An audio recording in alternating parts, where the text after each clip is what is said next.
followers de Mandarine en voyage. Aujourd'hui, 14 juin, nous sommes à plus ou moins 3-4 km d'une entité qui s'appelle Fincendo. C'est sur la côte sud de La Réunion, bien sûr. Et nous allons découvrir un sentier botanique qui fait partie du patrimoine de La Réunion et ça s'appelle Mare Longue. En fait, c'est un vivant témoignage des temps anciens et c'est une des seules, c'est la seule forêt primaire de 7 hectares. Et c'est vrai qu'il y avait un soleil de plomb en arrivant ici, voilà, on est à l'ombre.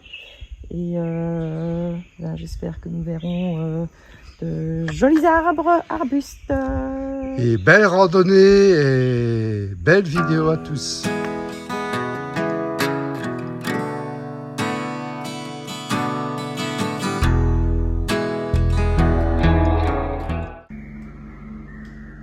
Ce sont les sensations les plus simples qui vous permettront d'avoir un accès immédiat. J'insiste sur le mot immédiateté. Moi, c'est ce qui me fascine le plus. C'est même la traduction que personnellement je donnerais au zen. Oui, ce petit caillou, entendu, le caillou qui heurte le bambou. Finalement, qu'est-ce que c'est ? C'est une reconnexion avec l'immédiateté, avec le réel immédiat. C'est ça l'éveil. C'est peut-être parce que le bambou est un végétal tellement simple, qui pousse si vite. Il y a une fulgurance du bambou et en même temps une élégance du bambou qui font que le bambou est peut-être la plante la plus zen qu'on puisse imaginer.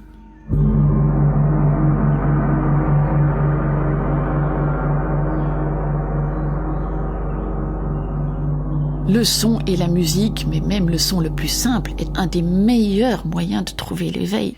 D'où l'importance du gong, de la cloche, les sons étranges, la surprise d'une manière générale. Et qu'est-ce qui nous surprend mieux qu'un son ? Reconnecte avec l'immédiateté et donc peut être un moyen extraordinaire d'accéder à l'éveil.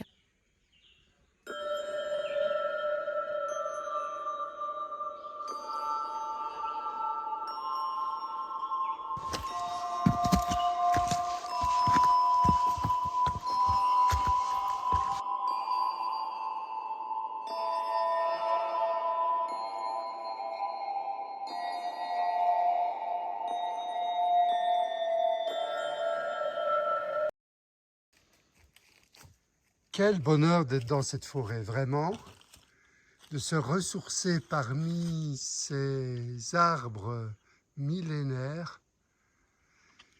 C'est vraiment une régénération cellulaire profonde.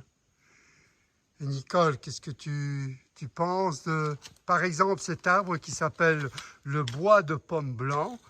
Donc c'est Siginium borbonicum car c'est une espèce endémique à La Réunion, l'île Bourbon avant qu'elle ne s'appelle Réunion, qui est de l'ordre des myrtacées.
La randonnée se termine, ça fait plus ou moins 3 heures que nous nous émerveillons de cet endroit, de cette forêt primaire de Mare Longue. Et il y a une petite minute, nous avons rencontré un botaniste, un ingénieur forestier qui s'occupait d'une petite restauration de la forêt due à l'introduction d'un arbre tropical qui envahissait malheureusement d'autres arbres endémiques. Et il nous a donné pas mal d'informations sur l'âge de la forêt. Cette forêt a plus ou moins 7 siècles d'âge et la coulée de lave qui en fait son substrat date de plus ou moins 7 à 8 siècles. Et donc la formation de la forêt est très très longue, car d'abord il y a l'implantation de mousse, de lichen, et puis d'un arbre très très typique qui adore la chaleur et qui adore la lumière et qui a été le premier arbre colonisateur de cette superbe forêt. Nous vous remercions de nous avoir vus et n'oubliez pas de visiter notre chaîne Mandarine en voyage. À bientôt sur les chemins et les sentiers du monde.